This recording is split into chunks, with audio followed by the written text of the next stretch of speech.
All right, fantastic. So yeah, I'm joined today by Victor. Actually, I don't know how to pronounce Victor's last name, embarrassingly enough for me. Makovichuk.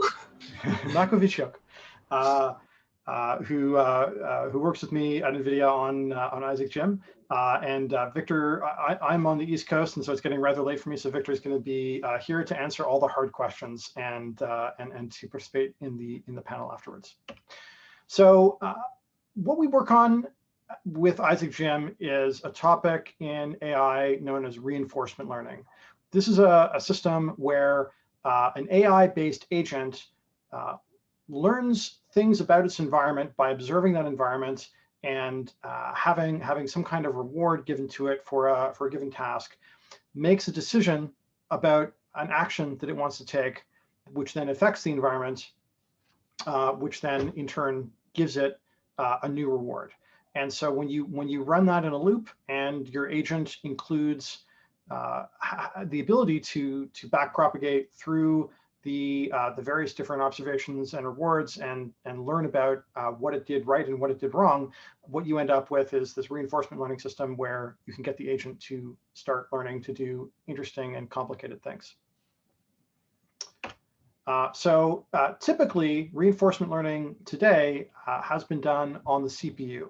And this is kind of a high-level diagram of how this works.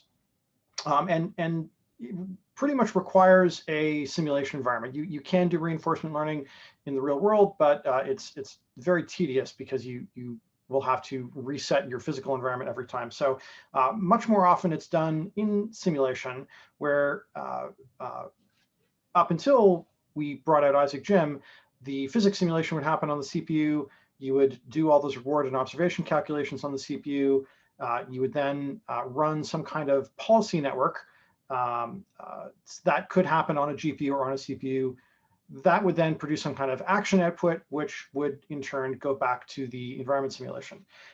All the while, this work is collecting data about what took place into a rollout buffer, and then periodically you run a training algorithm to train your network. And ultimately what you want to train is what we call the policy network, which is what makes decisions on what the robot should do based on the observations that it makes. So what that means in practice is that for the most part, people who are doing this would run this work on multiple CPUs simultaneously. They would run all of those reward calculations on the CPUs. They would then have to transfer some of the data about the observations and rewards from the CPU side to the GPU side. The GPU would run some kind of deep neural network to make a decision about what to do next. And then that data would have to go back to the CPU to generate a new action. At NVIDIA, as it turns out, we like things to happen in parallel. We like GPUs, and so our preference is, instead of just simulating a single environment once, is to simulate many environments at once. And so rather than taking a single observation reward in each environment, we actually want to simulate many environments simultaneously and do all this work in vectors or tensors. And this is what we've come up with for Isaac Gym. It's a fully GPU accelerated reinforcement learning system where all the pieces can take place on the GPU. Physics runs on the GPU, reward and observation calculations run on the GPU, often using PyTorch JIT automatically generated GPU code from Python code, which is what most our research teams like to use. All of the policies run on the GPU, the action output goes right back in the GPU, and the entire thing stays in the GPU, of course, making it much faster. So we're super excited about this. We've been working on this for a few years now. Victor and several other NVIDIAns worked on an initial version of this back in 2018 with a project with a physics engine that we have for research called Flex. Of course, if you're doing simulation, physics is a critical part of the system, because you need to simulate what happens in the world when a robot does something. In 2019, we made our first announcement of Isaac Gym and began sharing it with some developers. we basically took all of the ideas that we'd had around these large-scale parallel simulations and put it into practice. We put together an asset loading pipeline that would allow developers to bring in robots that were defined in URDF or Majoko format. We created an environment setup API, put together some simplified rendering, and included support for both PhysX as well as our Flex simulation engines. This was used internally for quite a bit of reinforcement learning research. We shared it externally with several parties.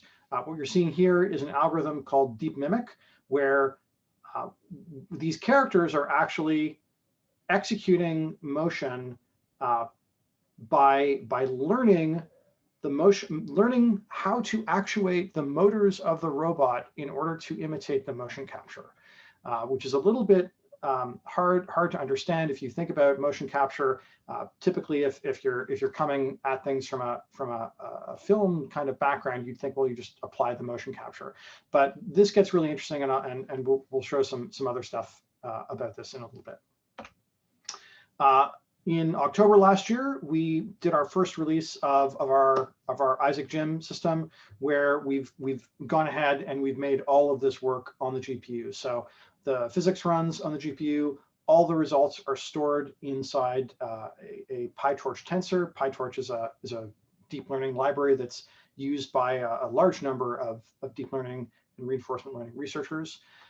Those tensors allow the application to communicate back and forth with the GPU without needing to keep that data on the CPU, which means that we can run thousands of environments simultaneously. We can do tricks like domain randomization, which are fantastic for transferring a policy learning simulation to the real world. We have sensors for force and torques and a wide variety of other features that roboticists like to use. So in this example, we've trained a robot arm to open a drawer, and the drawer is filled with objects. And because of the fact that we're able to simulate all of the masses of these objects, all the friction, everything on the GPU, the robot is able to learn this drawer opening task in just a few minutes from scratch. This is an example of domain randomization. So this is a problem that the folks at OpenAI did some work on a couple of years ago, which is a cube manipulation task. So in this case, we have a robot hand. This is a shadow robotic hand, and the job of the hand is to try to mimic the position of the cube given here. And so what you see is that the robot is able to successfully mimic that action.